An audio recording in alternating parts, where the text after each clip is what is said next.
Hey guys, this is Mr. Honecker. I couldn't find any videos that I liked online, and so today I am going to try to make my own. So bear with me if I make any mistakes along the way. So last lesson we were learning how to multiply a whole number by a fraction. And our steps here were, hey, we need to change this whole number and we need to make it a fraction. So we're, instead of having 9 wholes, we're going to say we have 9 over 1. Right? These two things are the exact same.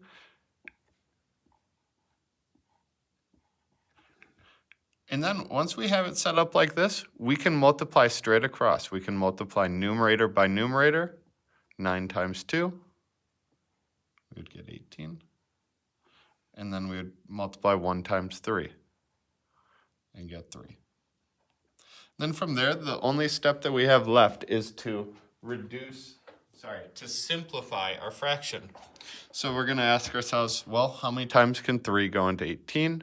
That is 6 times with 0 as our remainder. So our final answer would be 6 wholes.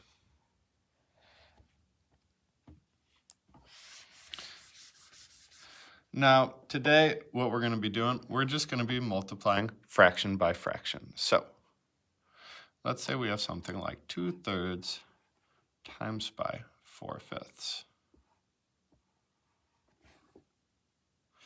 Now, these ones are almost easier than the last problem because, hey, we already have numerator, numerator, denominator, denominator.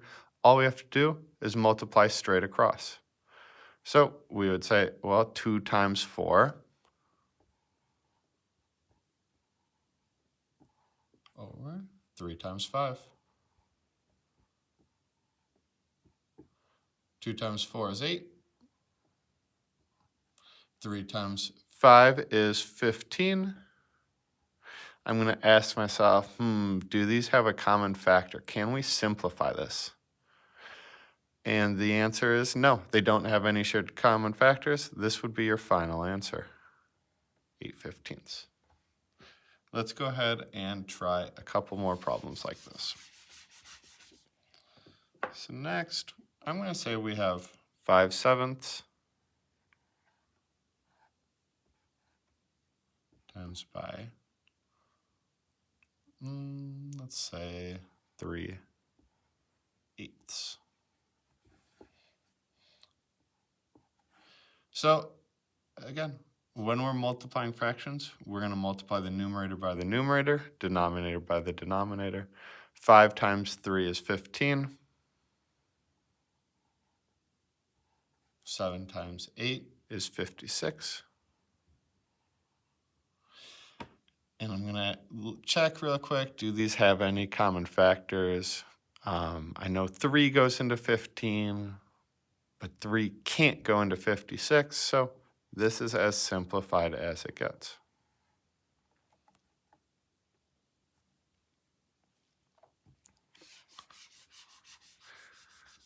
So I hope you guys are feeling like you're starting to understand how you can solve some of these problems. This next one is going to have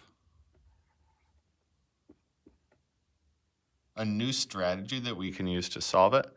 If you're looking at this and you're like, Mr. Honecker, this makes no sense, I don't want you to get stressed. You can continue to multiply straight across and then simplify and you'll get the right answer. What I want to show you guys next, though, is this idea of cross-canceling. So if I'm looking diagonally here, I have a 3 and I have a 6. These share a common factor of 3. And so when you have that common factor, what you can do is, hey, I'm going to divide this by 3. I'm going to divide this by 3. Well, 3 divided by 3, my new number here is just going to be 1. 6 divided by 3, my new number here is going to be 2.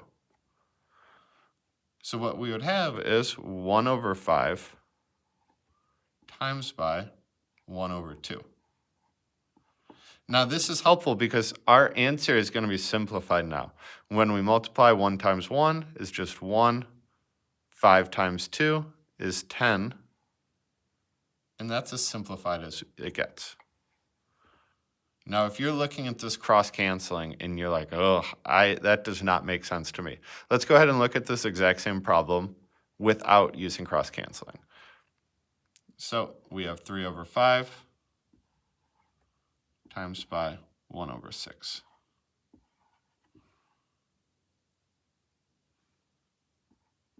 Well, I don't notice that 3 and 6 both have a 3 that we can divide by. So I'm just going to multiply across. 3 times 1 is 3. 5 times 6 is 30. And then the only difference here is now we need to double check, hey, can I simplify this? Well, I know 3 goes into 30.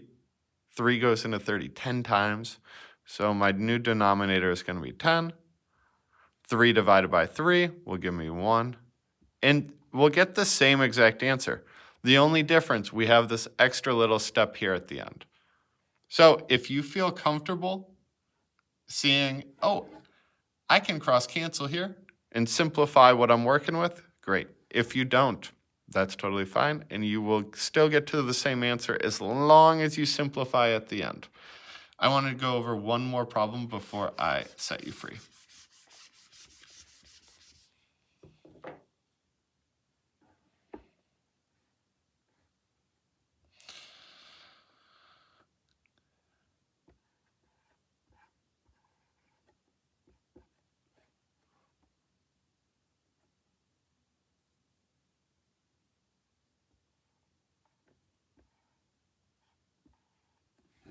Okay, so here, I notice 5 and 10.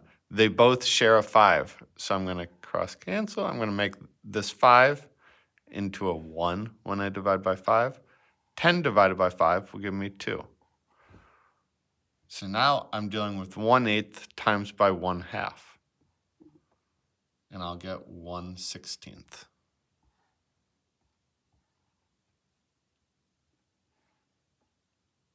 Again, I just want to make sure that you guys understand, you do not need to see that.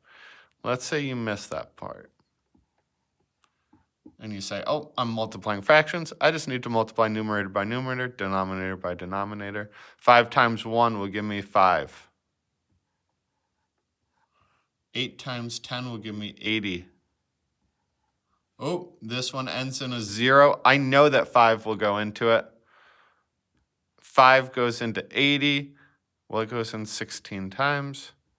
5 divided by 5 will give me 1. You get the same answer either which way. All right, you guys, thank you for listening to this video. Let me know if you prefer having me do these videos or if you prefer having professional YouTubers do it. Thanks. Bye.